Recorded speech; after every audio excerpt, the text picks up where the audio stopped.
বন্ধুরা এই মুহূর্তে চলছে আজ বিশ্ব ইজতেমার তৃতীয় দিনের মতো আসরের জামাতের প্রস্তুতি।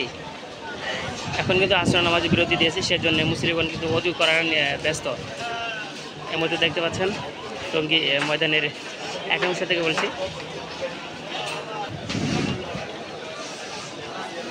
প্রত্যেকেই কিন্তু নামাজের জন্য প্রস্তুতি নিচ্ছেন, ওযু বানাচ্ছেন, নামাজ পড়বে।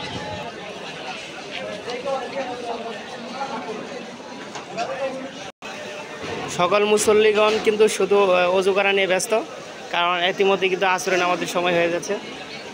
আসরের নামাজ পড়ার জন্য তারা কিন্তু সকলে ওযু করা নিয়ে ব্যস্ত আছেন। এখন আজ বিশ্ব ইজতেমার তৃতীয় দিনের মতো আগামীকাল বাদ ফজর আমবয়ানের মধ্যে এরপরে কিন্তু আখেরি মুনাজাত হবে প্রথম পর্বের ইজতেমার।